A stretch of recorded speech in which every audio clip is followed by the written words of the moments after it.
Maunya gimana sih? Padahal pagi itu ordernya cek langsung balik. Ada order datang. Lu lihat dong TikTok gua lagi live si Regi. Nggak ada yang nonton ya? Belum. Itu di TikTok. Gua nonton sendiri ya, kayak akun tag gua. Oh enggak boleh.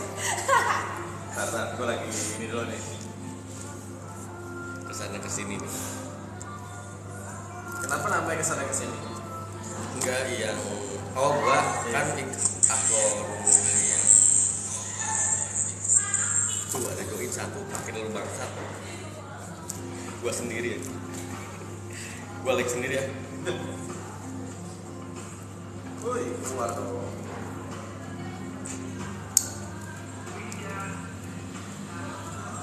Tapi ini kalau aku main sama teman kantor aku menang terus tahu.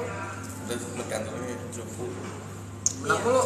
Itu ternyata si Monik dan lain-lain juga pengen main biliar. Tapi cukup semua kayaknya ya. Yakin. Lu main bulu tangkis nggak jadi? Iya. Belum itu.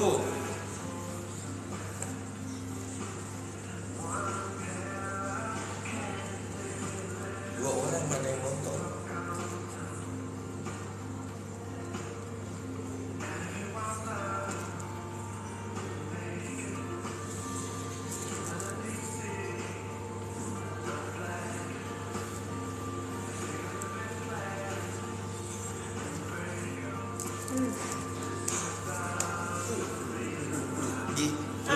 Kalau ada sertifikat itu dong, apa sih mualaf itu? Ada. Ada. Ada sertifikat. Jadi di sana itu ngatain bukan surat, isi suratnya apa? Hanya sertifikatnya gitu. Iya. Jadi apa ya aku lupa. Itu nanti dipakai buat ngurusin ijazah juga. Ngurusin ijazah aku pakai sertifikat itu. Kalau di ijazah nggak ada agamanya ya? Nggak ada. Ada. Jadi lu beneran ke ustadz gitu ke masjid gitu?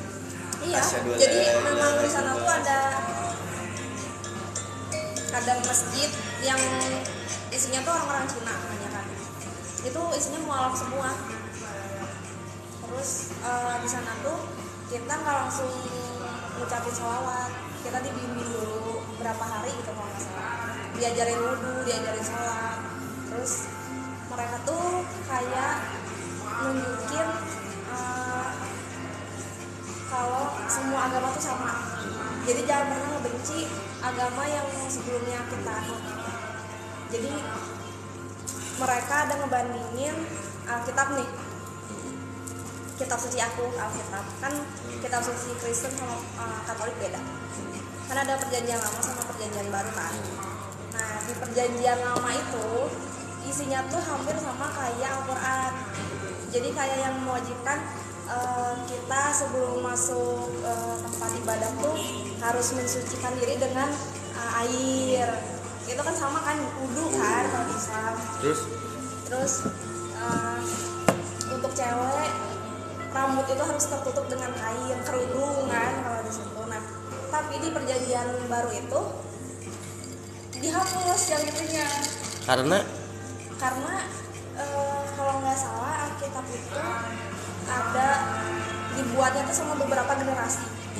Kalau Alkitab lama itu sama generasi yang dulu-dulu. Jadi apa? Era tempo dulu lah, sebelum masih gitu. Nah, di situ tuh masih yang benar-benar murni itu, yang benar-benar apa? Pure, belum ada edit Pure, ya belum ada kayak kan kalau zaman sekarang agama-agama tuh kayak memposisikan dirinya yang paling benar. Ini agama Katolik itu yang paling benar, Islam benar, padahal sama aja. Sama aja emang. Dan yang aku bikin merinding tuh di Alkitab perjanjian lama karena aku pas Katolik kan memang jarang baca Alkitab juga ya. Di perjanjian lama tuh ditulis ada salah satu ayat yang bilang Yesus bersabda jangan pernah memuji aku, jangan pernah menyembah aku sebagai Tuhanmu karena Tuhanmu hanya satu, Allah. Kan kalau di Katolik tuh Allah dipanggilnya Allah kan. Nah itu kalimat itu yang jadi Yesus tuh di Yerusalem kan. Hmm. Nah, kan ada umat-umatnya tuh kayak mengagung-agungkan dia sebagai Tuhannya. Tapi di situ Yesus menegaskan kalau jangan pernah memuji aku dan menyembah aku karena aku bukan Tuhan. Aku hanya manusia seperti engkau, seperti kalian yang dapat mujizat ya. mungkin ya. Jadi intinya ya Tuhan kita tuh satu, Allah. Wah, Allah atau Allah? Ya Allah lah. Terus gitu. Tapi dengan orang-orang yang sekarang modern itu digantilah Ya di perjanjian baru itu banyak diganti isi ayat-ayatnya. Kenapa mereka kan kalau di Al-Quran kalau di Islam ya, setahu gua mengganti Al-Quran itu udah lu ibaratkan. Nah, yang bikin aku semakin takjub ya sama agama Islam tuh kan kalau di agama Katolik setiap Alkitab negara tuh beda-beda kan bahasanya, ada bahasa Indonesia, di luar negeri bahasa Inggris. Nah, kalau Al-Quran tuh mau dimanapun negaranya tetap bahasa Arab. Bahasa Arab. Nah, di situ yang menjamin kemurnian dan keaslian. Kalau ada yang Ya, berubah, nah itulah yang menjadi faktor sebenarnya buku ayat suci itu bukan, kalau Al-Quran sih kalau menurut aku 100% terjamin ya keasliannya. karena sependapat Cuma satu bahasa gitu. satu bahasa dan tidak ada yang berubah. Kalau yang Ya. ada yang berubah itu Ya, dan udah Al-Quran di seluruh negara tuh artinya sama. Kalau diartiin sama bahasa mereka masing-masing intinya sama gitu. Nah, kalau Alkitab ini kan bukannya menjelekan ya, cuman memang kenyataannya di setiap negara itu kan Alkitab pasti beda-beda bahasa. Nah, itu pasti akan beda penyampaian. Al-Quran juga sama sebenarnya pengertian Ustadz A dengan Ustadz B kayak gitu sebenarnya. Tapi intinya ya gimana, kembali lagi kan sebenarnya kalau asumsi gua Al-Quran itu susah ditebak men. Kayak kayak dan mereka terkadang kan gimana ya menerjemahkannya itu tidak ada yang 100% benar atau enggak sih? Karena enggak, aku tuh mikirnya gini, karena kan Al-Quran tuh kayak tulisan yang istilahnya bahan mentahnya nih. Terus kan yang ulama-ulama, kiai, ustadz itu kan menyampaikan itu kayak merangkum dengan pemikiran mereka kan. Jadi ada beberapa mungkin orang yang penyampaiannya berbeda, tanggapannya berbeda, ada yang Islam ketat banget yang harus tertutup segala macam gitu kan. Itu sih. Jadi itu sebenarnya lebih kayak ke penyampaian kitanya mengenai isi Al-Quran itu sendiri gitu. Padahal ya sama-sama mengajarkan kebaikan. Semua sih agama mengajarkan Iya, kebaikan. agama mengajarkan kebaikan. Cuman yang sangat disayangkan itu kenapa perjanjian lama sama perjanjian baru itu isinya beda. Nah itu yang menjadi gua tahu perjanjian lama dan perjanjian lama gua pernah di. Nah itu tuh yang salah satu ayat yang tadi aku sebutin yang Yesus bersabda ke itu masyarakat. Itu hilang. Itu nggak ada. Dihapus. Nah, itu siapa yang berani anjir ngedelete? Nah aku nggak tahu ya kalau masalah itu. Karena mau dihilangkan. Karena kan kalau Alkitab tuh keuskupan ya, sama aku nggak tahu sistemnya kayak gimana pembuatan Alkitab di seluruh negara kayak gimana. Karena kan pusatnya ada di Vatikan. Dan aku nggak tahu gitu proses pembuatannya, apakah ada cabang-cabangnya segala macam. Itu kalau di Islam kayak MUI, ngerti nggak sih? Iya. MUI yang fatwanya itu ketika lu ngerokok haram. Sebenarnya kan di Al-Quran sebenarnya tidak mungkin, gua nggak tahu ya di Al-Quran ada atau enggak ada, tapi ada sebuah orang-orang pintar, profesor atau apapun demi kebijakan, demi kebaikan manusia. Iya. Fatwa rokok itu haram atau kayak gitu sih asumsi gue. Tapi sebenarnya ya itu sih, mereka pun menegaskan karena mereka sebelumnya banyak yang dari Buddha, Hindu, terus apa sih namanya, Kristen, Katolik. Lo sesimpel ini gue bertanya, ketika kapan lo menetapkan, kan lo Kristen ya berapa bulan, 17 tahun ya? Katolik berapa tahun? 18 tahun. Kenapa tiba-tiba lu masuk Islam? Itu apa karena ada hidayah atau mimpi atau gimana? Kalau gua kan Islam yang dari lahir Islam, ngerti nggak? Karena keturunan, ngerti nggak sih? Kalau lu kan untuk memilih kan 18 tahun itu ya aturan negara juga gitu kan. Jadi lu tiba-tiba ingin masuk Islam kenapa? Jadi gini, kan dari zaman bukan zaman dari pas aku kelas 6 SD, aku kan tinggal sama keluarga ibu aku. Nah, keluarga ibu aku kan mayoritas Islam, ya kan. Nah, di situ tuh aku ngejalanin puasa, terus ngejalanin kayak lebaran, tuh kayak anget gitu, suasananya tuh hangat gitu. Beda. Suasananya beda. Iya, Tapi lu beda. posisi itu selalu ke gereja nggak selama? Ke gereja, selalu ke gereja. Sampai terakhir sebelum aku mualaf pun aku ke gereja. Itu pun diantar ibu aku. Jadi si ibu yang suka ngantar aku ke gereja, walaupun si ibu nunggunya di parkiran. Gitu.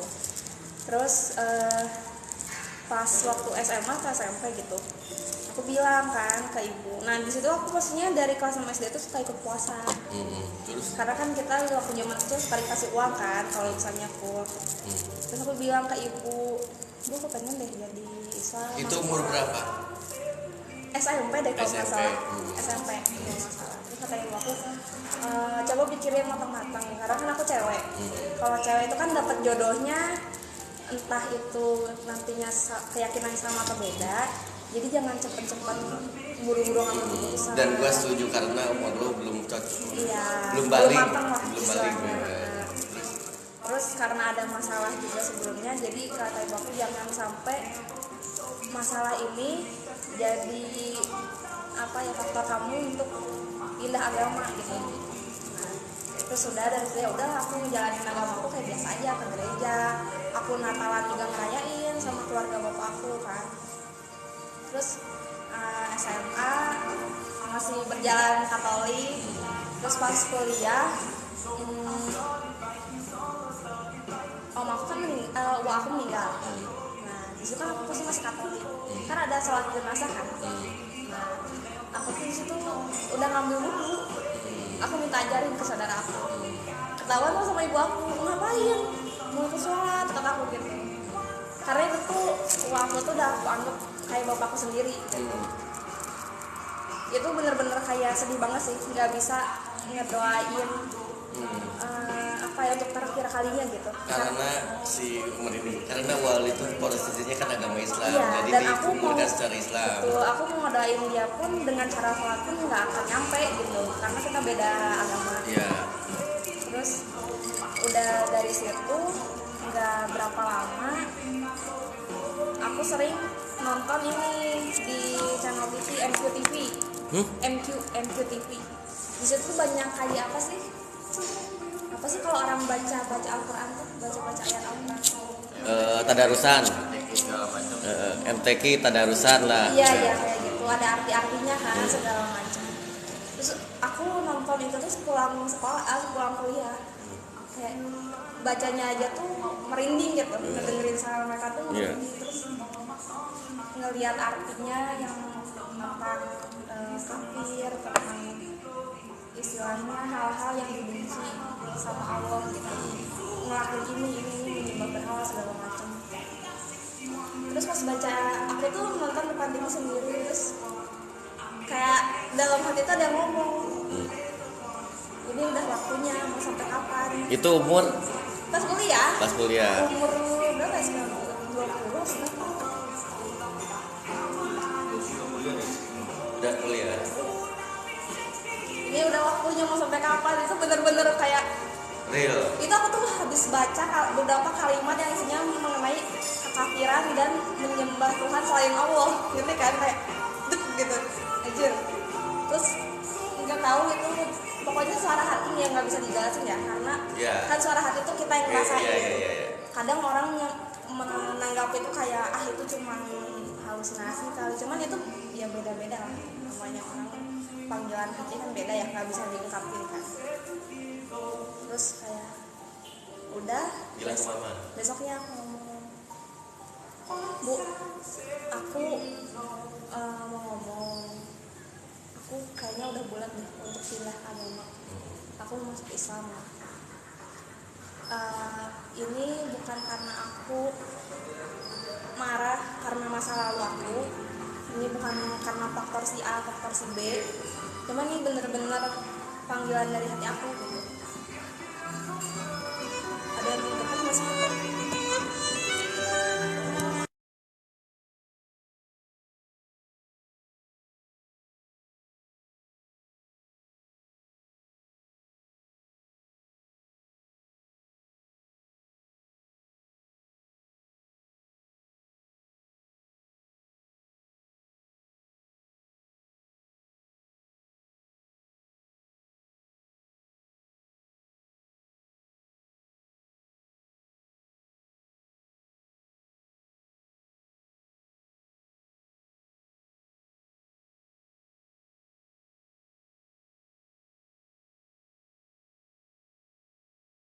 bentar lu